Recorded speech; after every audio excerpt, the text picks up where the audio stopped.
इस वक्त बात करने के लिए हमारे साथ शहरयार ख़ान साहब हैं। शहरयार ख़ान एक समाजी कारकुन हैं, सियासतदान हैं और काफ़ी गहरा मुतालिया करने वाले शख्सियत हैं। कई अहम चीज़ों पर अपनी बात बेबाकी के साथ रखते हैं, उनसे बात करने की कोशिश करेंगे, मौजूदा हालात पर बात करने की कोशिश करेंगे। शहरयार ख़ान साहब, बहुत दिनों बाद आपसे मुलाकात हुई है, बहुत सारे इश्यूज़ पे बात करना है। सबसे पहले जो जंग चल रही है हिंदुस्तान पाकिस्तान की, उस पर बात करना है, कैसे देखते हैं आप? देखिए, पहली बार एक ये अबव पॉलिटिक्स के ऊपर होके बोल रहा हूँ मैं।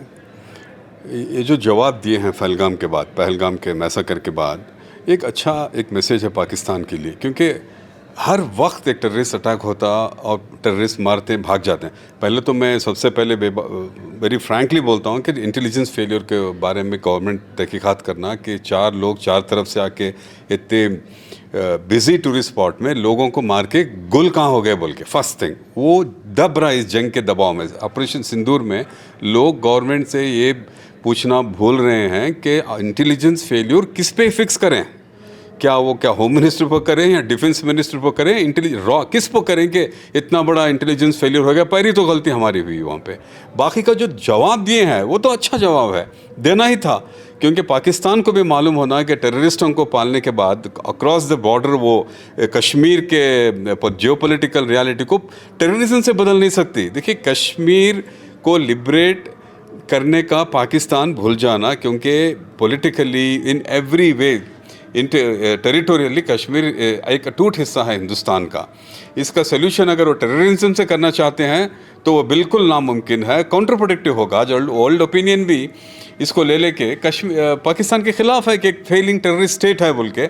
और मोदी साहब को जहाँ तक ऑपरेशन सिंदूर है, उसके साथ पूरा मुल्क उनके साथ खड़ा है, बेबाकी से पूरी सॉलिडारिटी है। मगर एक क्वेश्चन हमेशा पूछना हमारे सिटीजन्स ऑफ इंडिया के इंटेलिजेंस फेलियर जो हुआ है, सबसे बड़ा वो है कि उसका जवाब कौन देते इंडियन गवर्नमेंट में, उसे ओनअप कौन करता है कि ये वहाँ कैसे होने, पहले पुलवामा हो गया, फलाना हो गया, फिर कैसे होने दिया।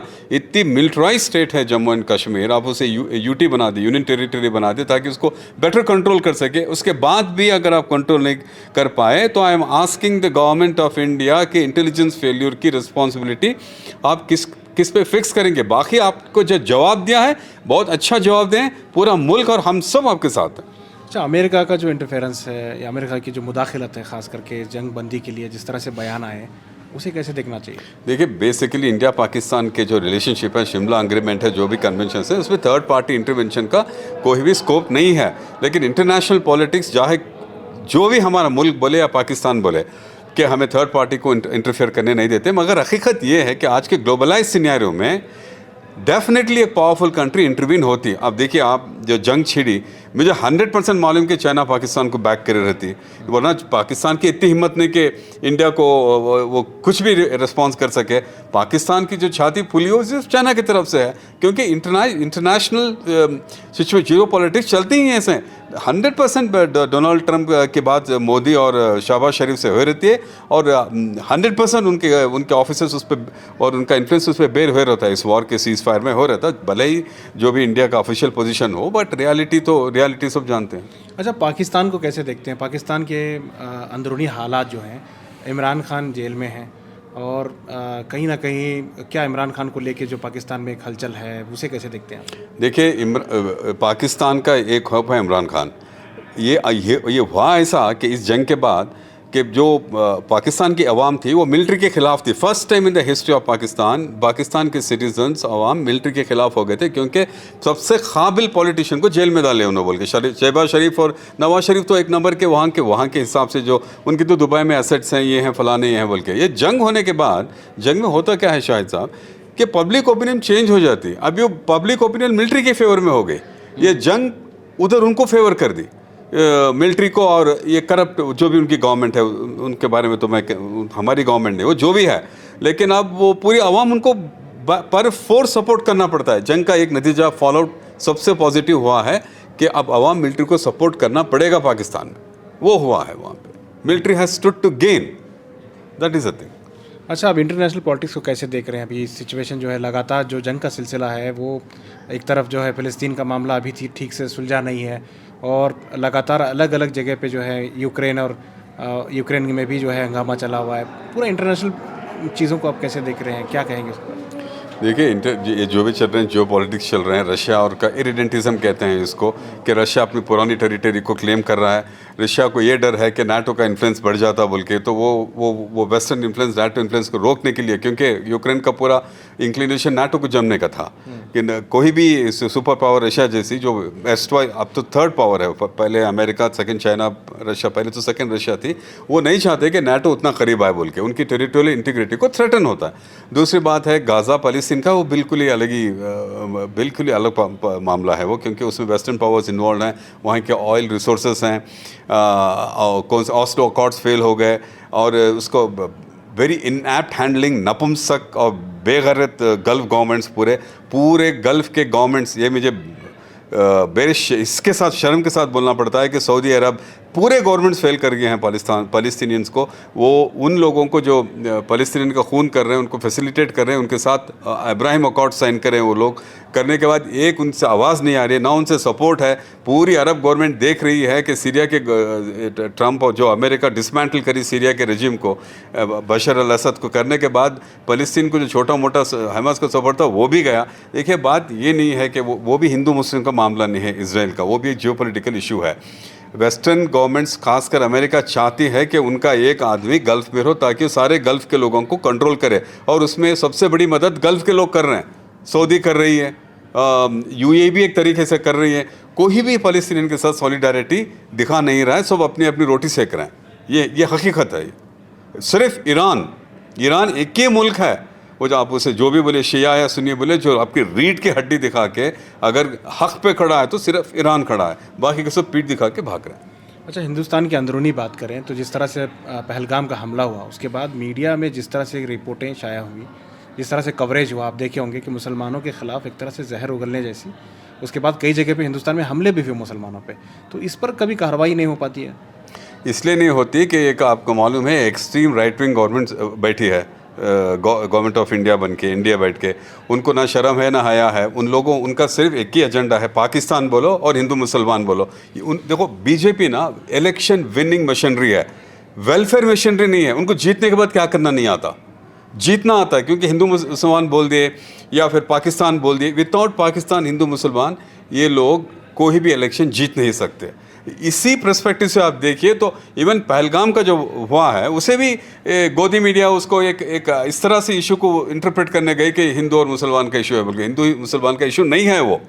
क्योंकि आप जानते हैं कि वहाँ के विक्टिम्स के जो बच गए वो लोग खुली से बोले कि पूरे वहाँ के कश्मीर के लोग उनकी मदद करें बोल के, पूरे हिंदुस्तान के मुसलमान की हमदर्दियाँ, सिंपथीज, मोहब्बत, दुआएं विक्टिम्स और उनके फैमिली के साथ है। फिर भी ये जो गोदी मीडिया जो बोल रहे हैं, गोदी मीडिया जो इस इंटरप्रिटेशन दे रही है, ये बिल्कुल शर्मनाक थिंग है। इंडिया की डेमोक्रेसी में, शायद इंडिया के हिस्ट्री में इतनी कम्युनलाइज्ड इंडिया, इतने कम्युनलाइज्ड हिंदुस्तान कभी भी नहीं रहेगा।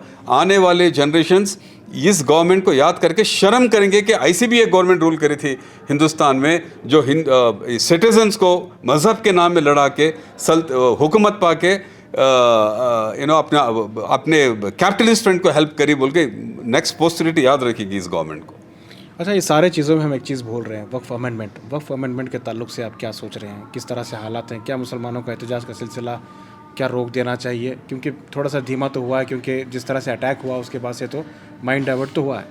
वक्त का देखिए, वक्त एक्ट का ऐसा है, वक्त एक्ट अनकॉन्स्टिट्यूशनल है। फाइन प्रिंट हम पढ़े तो होना ये था कि देखो ये अनकॉन्स्टिट्यूशनल एक्ट है, इसलिए है कि आर्टिकल 14, 15 और आर्टिकल 13 क्या बोलता है, कॉन्स्टिट्यूशन इंडियन के इंडिपेंडेंस आने से पहले और आने के बाद जो भी कस्टम ट्रेडिशंस हैं, जो भी हैं, अगर फंडामेंटल राइट्स को वायलेट करे तो वॉइड बोल के, ये वायलेशन हुआ है। क्योंकि ट्रेडिशनली वक्फ बोर्ड में जब से वक्फ आया 50s में जब भी आया है, उससे सिर्फ मुस्लिम के बोर्ड मेंबर्स थे। खैर वो छोड़िए, आप दो हिंदूज को लाने की कोशिश लाइए, क्योंकि है सो भी नालायक हैं। वक्फ में जो मिस अप्रोप्रिएशन हुआ है यही चोरों से हुआ है ना। जो वक्फ में है वो मोदी चुराया नहीं, अमित शाह भी चुराए नहीं, चुराए सो कौन, हमारे लोगों ने चुराए सो। अब ये चोरों का डर है कि वो दो हिंदू आके क्या करते हैं बोल के। अगर इस्लाम का भी पर्सपेक्टिव ये है कि अदल और इंसाफ से अगर कोई असीरियन का स्लेव काम करने वाला भी नाक कटा भी आकर अदल से काम किया तो उसे इस्लाम में जगह है, तो उस उनका आने का प्रॉब्लम नहीं देखता मैं। मुझे प्रॉब्लम ये है कि बट टेम्पल बोर्ड्स में आप क्यों दलित को नहीं ले रहे हैं, टेम्पल बोर्ड्स में आप क्यों मुस्लिम को नहीं ले रहे हैं? वहाँ क्या वहाँ प्रॉब्लम नहीं है? वहाँ तिरुपति में इतना बड़ा गफला हुआ परसों, वो पिक का गोश्त मिलाई बोल के, वो ट्रैवनकोर टेम्पल में इतना वहाँ क्यों अब एक अदल इंसाफ मुस्लिम या छोड़े, मुस्लिम्स को छोड़िए आप, दलित तो हिंदू हैं कॉन्स्टिट्यूशन की डेफिनेशन से। और वहाँ ये शाइवाइट टेम्पल है, वैष्णव टेम्पल, आप शाइवाइट टेम्पल्स में तो वैष्णविट्स को ला के दिखाइए आप, और वैष्णविट्स के टेंपल में तो शाइविट्स को ला के दिखाइए। आपको शर्म नहीं आती गवर्नमेंट को? आप ओपन, क्योंकि हिंदुस्तान में इतनी बेरोजगारी है और अनएजुकेटेड इलिटरेट हैं बोल के आप इस तरह से उन लोगों को धोखा देते हैं। और अफसोस की बात यह है शाहिद साहब कि हमारे मुस्लिम में, बाकी हिंदू कम्युनिटी को छोड़िए, उनके पास कुछ लोग हैं, हमारी मुस्लिम कम्युनिटी में वो लाजवाब इंटेलेक्चुअल्स नहीं हैं, पॉलिटिकल लीडर्स बेबाक हैं, डरने वाले नहीं हैं, खड़ के लड़ने वाले हैं, लेकिन उनको इंटेलेक्चुअल सपोर्ट देने वाले एक भी लायक, बहुत कम लायक लोग हैं यहाँ पे बोलने वाले। टेम्पल बोर्ड्स में पूरे हिंदूज होना, मुस्लिम्स कहीं को नहीं, छोड़ो मुस्लिम्स में नहीं, दो दलित को लो, दो शाइविट्स को लो, कहीं को नहीं लेते। This is in this completely discriminate, it violets article 14, 15, 25 सारे आर्टिकल्स को वायलेट करके, इसलिए सुप्रीम कोर्ट इसको इसके बारे में इतने फेवरेबल ऑब्जर्वेशंस करके है। तो ये बिल्कुल अनकॉन्स्टिट्यूशनल एक्ट है, वो एक्ट अनकॉन्स्टिट्यूशनल है। वक्फ बोर्ड की ही बात करें तो आप, ये खंडर है वक्फ बोर्ड। जब आज मुझे हंसी आती है, मैं इनको मॉक नहीं करना चाहता जो प्रोटेस्ट कर रहे हैं, पीसफुल प्रोटेस्ट करना सबका है। जब लुट रहे थे, तुम्हारा घर लुट रहा था, तो तुम्हें क्या करते थे? कहाँ थे? तुम्हें फ्रीडम पार्क दिखा नहीं तुम्हें जब?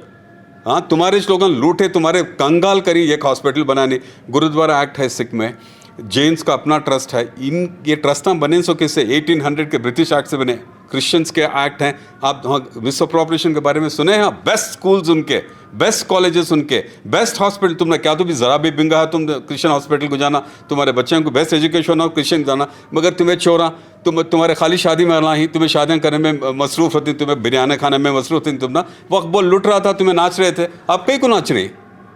पहले से कि कुछ सो गए थे? तुम्हें जागना, तुम ना अब तो जागना। इतनी उम्दा कौम, इतनी उम्दा किताब, ultimate book Quran, ultimate model prophet Muhammad सल्लल्लाहु अलैहि वसल्लम के गुजरने के बाद 10 साल में 2 बड़े बड़े सल्तनत, रोमन एम्पायर और पर्शियन एम्पायर को कॉन्कर करे, ये एक इंसान मोहम्मद सल्लल्लाहु अलैहि वसल्लम का इंस्पिरेशन था। कहाँ गए तुम ना? आज इंस्पिरेशन समझ नहीं आ रहा तो ना, पैगंबर की सीरत क्या बोल के, खाली सल्लल्लाहु अलैहि वसल्लम को तो पीछे सल्लल्लाहु अलैहि वसल्लम कहते हैं, उनको फॉलो करते हैं तुम्हें लोग? अगर फॉलो करते तो यहाँ नहीं आपको गिरते थे तुम लोग। आज तुम लोगों पर सब भी खुदल रहे हैं, दुनिया में भी खुदल रहे, हिंदुस्तान में भी खुदल रहे हैं, और तुम्हें इसी लायक के हो गए आप। इतने बड़े तुम्हें फ्राइडे में जुमे के बयाना करते हैं, कई को तुम्हें एक सर सईद अहमद खान 100 साल में 150 साल में पैदा नहीं कर सके, कब से सोच ही लोग। हाँ, सिविलाइजेशन कहते हैं, कौन सी सिविलाइजेशन तुम्हारे पास है? अगर तुम्हें कुरान फॉलो करे, हदीस फॉलो करे, नबी सल्लल्लाहु अलैहि वसल्लम की धूल कत्ती भी उनकी सीरत फॉलो करे, तो आज मैं बोल रहा हूँ ना, मोदी पैदा नहीं होता था, अमित शाह भी पैदा नहीं होता था। और तुम ना ये जो पार्टियाँ यूज़ करते हैं, जो सो कॉल्ड सेक्युलर पार्टीज, और एक और मजाक है यहाँ पे, secular Hindu politicians, secular Hindu politics चुनाव लगा रहे हैं तुम ना। टिप्पू सुल्तान यूनिवर्सिटी बनाती बोल के बनाए क्या? टिप्पू सुल्तान जयंती बनाने रेडी हैं तुम्हें, यूनिवर्सिटी क्यों नहीं बना रही तुम्हें? कितने दिन धोखा देते हैं, और तुम्हें क्यों सोले को हैं? उठो, जागो, अपने हक को पूछो। We are equal stakeholders in this country. हमें क्या भुखमंगे नहीं है यहाँ पे? हमें भी आए, हमें भी लड़े, सिल्क लेटर मूवमेंट्स हुआ हमारा, वो भी चले, कई शहीद हो गए। उस्मान ब्रिगेडियर उस्मान जो फर्स्ट सिंबल ऑफ सेक्युलरिज्म से कश्मीर की जंग में हुए, हवलदार क्या हमीद, दोनों कहीं हमारा खून दे के हमें हिंदुस्तान को हमें भी बनाए हैं। तुमने हक मानना भी नहीं आता नायला खान को। वो लूटे सवाल, लूटे से घर को बचाओ बोल के रोड पे आके खड़े हैं तुम लोग। जब लूट रहा था क्या सो रहे थे तुम लोग? That is a point. नहीं, लेकिन एक बात भी सोचनी है, अगर लूट रहा था, कुछ करप्शन हुआ है, तो इसका मतलब ये नहीं कि हम लोग इसे छोड़ दें। छोड़ने कौन बोल रहा है? बट इतने हजारों के, करोड़ों के, लाखों के रुपए लूटे तक तुम्हें क्या करते थे? तुम्हारा IMA हो गया, उठे नहीं तुम्हें। अमानत बैंक लूट गई तुम्हारी, उठे नहीं तुम्हें। तुम्हारी एक हॉस्टल बना सके नहीं, वो बीजापुर में कोसी की मुस्लिम की हॉस्पिटल है, तो क्लास, हाँ, उनके ओल्ड स्टूडेंट मिलके बोल रहे थे, लोग क्लासरूम में मुँह नहीं जानना, उतनी खराब स्टेट। क्यों, क्या हो गया तुम लोगों को? क्या हो गया? जामिया इस्लामिया को देखिए आप, हमारा अलीगढ़ मूवमेंट देखिए आप, हमें पूरी दुनिया को इंस्पायर करे। इस्लामिक रिनाइजेंस जो अब्बासिद खलीफ के वक्त पर चला था, जो जिसे न्यू प्लेटोनिज्म कहते हैं, जो अरबिक ग्रीशो मूवमेंट कहते हैं, दुनिया को रोशनी दिखाए सोले लोग। इस्लामिक कम्युनिटी, आप तारीख देख लो, दुनिया को रोशनी दिखाई। आज अमेरिका भी आज 500 ईयर्स बैक अगर ढूंढ सके यूरोपियंस, तो अरेबियन शिप बनाना सिखाए उनको। वो शिप बनाना सीख के जाके कॉन्टिनेंट को ढूंढे।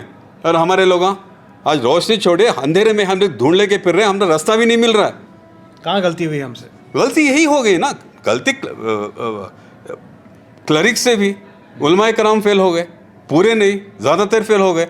ये तो किससे कौन फेल हुए फिर? मैं तो नहीं, मैं तो इस्लाम सिखा लेके नहीं गया ना। मस्जिद में जो बोल रहे हैं उन्हें ना सिखाया। सो उलमाए कराम 90% ऑफ देम हैव फेल्ड, 10% बहुत अच्छे हैं, 10% बहुत अच्छे हैं, 90 नहीं। तो इसका आप आज जो आज फेलियर्स देख रहे हैं, आप किसकी वजह से है? वो नबी से बढ़ कर तो कौन सा इंसान दुनिया में आया नहीं, कुरान से बढ़ के तो किताब कोसी भी नहीं है। तो तुम्हें कहीं और एक सारी सईद अहमद खान पैदा नहीं कर सके।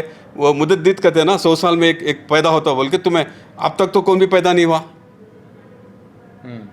कहीं को नहीं पैदा कर सके। तुम्हें किसे ब्लेम करूं मैं? मेरा दिल जलता है ये बोलने के लिए, मगर हकीकत बोलना इन लोगों को, समझे ना। रिचुअल्स जाना है, नमाज रोजे सब वो जो 5 पिलर हैं करना है, कर को ये तो भी पैदा करो। लेकिन आजकल उलमा इकराम की हालत अच्छी नहीं है, इकोनॉमिकली काफ़ी कमज़ोर हो गए हैं। माशी तौर पर उनकी तनख्वाह उलमा इकराम कभी भी कमज़ोर नहीं हुए। खुलफाए राशिदून के बाद ये क्लास ऑफ पीपल जो इकोनॉमिकली बोल रहा हूँ मैं, इकोनॉमिकली कुछ देखिए, जो मस्जिद में ये वो करते हैं उन्होंने कमज़ोर हुए रहेंगे। अच्छा, अब उलमा कराम की आप उनके इकोनॉमिक वीकनेसेस के बारे में बात करते रहे तो है ना, माइनॉरिटी मिनिस्टर्स हैं, माइनॉरिटी डेवलपमेंट कॉर्पोरेशन है, तो उनको कुछ रिहेबिलिटेट कीजिए, चुनिए अच्छे उलमा कराम को। हमारे गवर्नमेंट से उन्हें कुछ तनख्वाह भी दी जाती है इमामों को, वो बात अलग है। लेकिन गवर्नमेंट से भी तनख्वाह दी जाती है, मैं मानता हूँ। सेक्युलर स्टेट में वो भी गलत है ना, उलमा को देना, ना पुजारी को देना, ना पादरी को देना, वो तो सबको दी जाती है। नहीं देना। सेक्युलर स्टेट में आइडियली नहीं देना। Ideally state should remain impartial in the affairs of the religion बोलता है कॉन्स्टिट्यूशन। फिर दे रहे हैं, थोड़ा दे रहे हैं, उनको भी दे रहे हैं, इनको भी दे रहे हैं, मगर उनको नहीं अगर मिल रही है तो फिर बैठना intellectuals and politicians, stakeholders बैठ के, अरे भाई फलाने उलमा कराम हैं, इनको हमें ऐसे अच्छे से अच्छे, जैसे संत जोसेफ के पादरी वाइस चांसलर हैं, ऐसे इनको अच्छे घराम बनाओ, उनको अच्छा ये करो, उनको उनके बड़े बड़े फैसिलिटीज़ दो, उनको क्वार्टर्स दियो, उनको कार दियो, उनको सब दियो, देखो करो। क्यों? पैसे नहीं है क्या? पैसे उड़ाने हैं, चुराने हैं, उनको रिहेबिलिट के पैसा नहीं है क्या? करो, जनरेट। अच्छा, उलमा इकराम ने काफ़ी मेहनत की, मुसलमानों ने एक तरफा वोटिंग की, कांग्रेस की सरकार बन गई। सरकार बनने के बाद क्या आपको लग रहा है कि मुसलमानों के हक में पहली स्ट्रैटेजिक गलती मुस्लिम्स करें तो मेरे ख्याल में कुमार स्वामी साहब हमारे फार्म को आए थे, तब उस वक्त उन्हें ये बोले थे मुझे कि देखो ये मेरे से गलती होगी, आप लोग ये बोलो कि जहाँ जहाँ जेडीएस जीती है जेडीएस को डालो करना, जहाँ कांग्रेस जीती है। मेरा वक्त ये सोचना था कि हमें सिर्फ एक पॉलिटिकल पार्टी पे डिपेंड नहीं हो सकते शाहिद साहब। अगर सारे अंडे एक ही साहब आप एक टोकरी में रखें तो टोकरी गिर के तो पूरे अंडे खराब। ये हर एक स्टेट में apart from the main secular party, so called secular party, और एक पार्टी रहना। अगर अब ये गवर्नमेंट जाने के बाद बीजेपी अगर आ गई जेडीएस के साथ, तो तुम्हारा रहनुमा कौन है? ईमान तेरा लुट गया रहनुमा के हाथ से, कहते ना ऐसा हो गया, ईमान तेरा बचा ले वो रहबर तलाश कर, वो हालत होगी हमारी। हमें वो जहन नहीं रखी कि है ना, एक कांग्रेस को छोड़ के कर्नाटक की बात कर रहा हूँ मैं। अब ये क्या सेंसस चल रहा है, थोड़ा सा लीक हुआ, पूरी लिंगायत एक हो गए, पूरे वकीलगत एक हो गए, हमें आने देते नहीं, हमें करने देते नहीं, रिजर्व तुम्हें कहीं कुछ चुपके रहती, तुम्हें आवाज़ भी नहीं करते ना, मालूम ही नहीं लोगों को, क्यों अवेयरनेस ही नहीं है। क्यों जुम्मे में जो बयान देते ना, वो क्यों नहीं दे सकते? तुम क्या सेंसस के बारे में पढ़ाओ, तुम्हें बैठ को बयान देने की जरूरत नहीं, स्कॉलर्स को बुलाओ, फ्राइडे के दिन स्कॉलर्स को खड़ाओ, बोलो क्या सेंसस ये, अरे बेवकूफ़ा हमें शिया सुन्नी ये वो कर ले। अब देखो वीरशिवास एंड लिंगायत अलग अलग हैं, वो अलग ही रिलीजन उनका, फिर भी उन्होंने मिल के तो कि पॉलिटिकल स्ट्रेंथ था बोल के 16% मुस्लिम्स एक्चुअली, 13-14 नहीं है। कितने मिनिस्टर्स हैं हमारे? 2 मिनिस्टर। कितने एमएलएस हैं? 5 या 6 मिनिस्टर। उनका कितने मिनिस्टर्स हैं? वकीलगास के कितने हैं? 13-11% रह के। What is going wrong with our community? कहाँ गलत हो रहे हैं हम लोग? यूनिटी नहीं है, इंटेलेक्चुअल्स नहीं हैं, पॉलिटिशियंस हैं, मगर उनको गाइड भी करना ना लोग, उन्हों भी आना सामने, इन्हों भी जाना सामने। उलमा कराम का ये, मैं उलमा कराम को मैं बहुत एहतराम करता हूँ, बात वो नहीं है। बात मुझे ये दिल रंज होता है कि तुम्हें कहीं को नहीं डिलीवर कर सके, कहीं को तुम्हें इंटेलेक्चुअल प्रॉफिट सल्लल्लाहु अलैहि वसल्लम के सके तो कौन हो सकते हैं, उनकी दूल के सर के एक जने पैदा करो, एक सर सैयद अहमद को, एक अब्दुल कलाम को, किसी तक पैदा होकर को बताओ। अच्छा, लीडरशिप की जहाँ तक बात है, पढ़े लिखे लोग पॉलिटिक्स में आना नहीं चाहते हैं, और जो लोग, कौन बोला आपको ये? अक्सर मैं आना चाहता हूँ। लेकिन आप कहाँ हैं? नहीं नहीं, कहाँ क्यों हैं नहीं, आप मैं politics कंटेस्ट में? क्या है, मैं अभी आप 2005 में तो आप elected गायब किया। हैं, बिल्कुल पॉलिटिक्स में नहीं है। नहीं, मैं क्यों नहीं आता मालूम, मैं 2005 में बेस आके मैं इलेक्शन लड़ा, पूरे चैनल्स में आया। मुझे देखो, मुझे शौक नहीं है पॉलिटिक्स में आने का। मैं I am not like other people. मुझे पॉलिटिक्स बोले तो बड़ा है, लेकिन मेरे कौम के वास्ते मेरी बात नहीं कर रहा हूँ, मेरे से भी अच्छे बच्चे हैं। हमें तो अब हो गए 50s में, 30-35 साल के बच्चे हैं जो मैं अच्छी तरह जानता हूँ, उनको सेकेंड रंग लीडर्स को लाइए। क्यों नहीं आते शाहिद साहब? 100% आते हैं। अगर आवाम खड़ी, मुझे अर्णव गोस्वामी एक बात बोला था, मैं एक उसके प्रोग्राम से उठ को चला गया था, मैं तू क्यों उठ को गया, मैं बोला पाँच फ़ोन आया, मैं बोला तू बाजिश करने नहीं देता। उन्हें बोला देखो शरिया तुम इतना अच्छा ये करते हैं, तुम्हें डिफाइन करते हैं, हमने TRP नहीं आते। अगर तुम्हें तुम्हारे उसे क्या सेंस पूरा मालूम लिंगायत वाली, तो अगर तुम्हें दूसरे कम्युनिटी में होते तो तुम्हारे लोग जैसे तेजस्वी सूर्या को MP बनाया है इन्हें, ऐसा जो कुछ ना कुछ बनाते, लेकिन तुम्हारे कम्युनिटी में इतने जहन के लोग नहीं है, कदर करने वाले लोग। अर्णव गोस्वामी बोला मुझे, मेरे बोलने का मतलब मेरी नहीं, मेरा छोड़िए पॉलिटिकल काम, मैं अपनी ज़िंदगी जीने वाला। यंग बच्चे हैं शाहिद साहब, आई नो देम, मैं उनका नाम लेना नहीं चाहता, उनको लाइए, बात मेरी नहीं है, मैं मेरी बात नहीं कर रहा हूँ। यंग बच्चे हैं, आज के जो लीडर्स हैं, किसी भी यंग लीडर्स को नरिश करेंगे। आप सुने किसी का नाम यंग लीडर्स के कि फलाना लीडर, और एक लीडर को जो ये बुला के ना साउथ में जो MP है, उन्हें इतना टैलेंटेड है मगर इतना पावर्टेड भी है, लेकिन उन्हें उनके हिंदुत्व के आइडेंटिटी मैट्रिक्स में सेट होता है।